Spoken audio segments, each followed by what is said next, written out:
November is stacked for horror movies. Here are the ones that I'm most anticipating. Before I get into it, if you're new here, make sure to follow for all things horror. I post daily. First is Keeper from Osgood Perkins, who directed Longlegs, which I loved.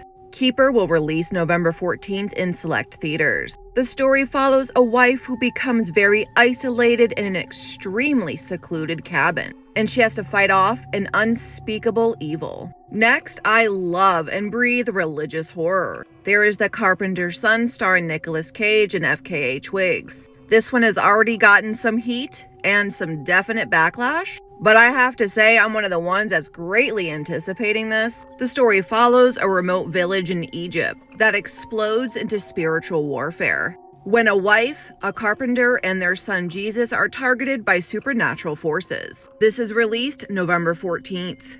Select theaters. Next is The Beldam. This one releases November 7th. This one follows a new mother who is fighting a generations-old evil presence that is lurking within her home, which threatens her safety and also the life of her child.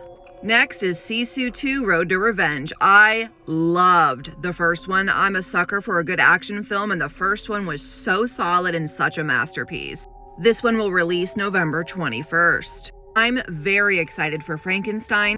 This one comes out to Netflix November 7th. I love Jacob Elordi as well as Mia Goth, so I'm very anxious to see this. Let's not forget The Running Man by Stephen King starring Glenn Powell. I recently fell in love with Glenn while watching the new Twisters movie, so I'm very excited to see his performance in this film. This one releases November 7th. This one is kind of like a sci-fi / adventure film. Now, Christy is not a horror movie, but I am going to throw this in there because Sydney is very hit or miss for me on her performances. But I'm going to throw this in there because I heard that it was really good. And I do love anything to do with like boxing and stuff like that. Let me know in the comments which movies you are greatly anticipating for November, and follow for more.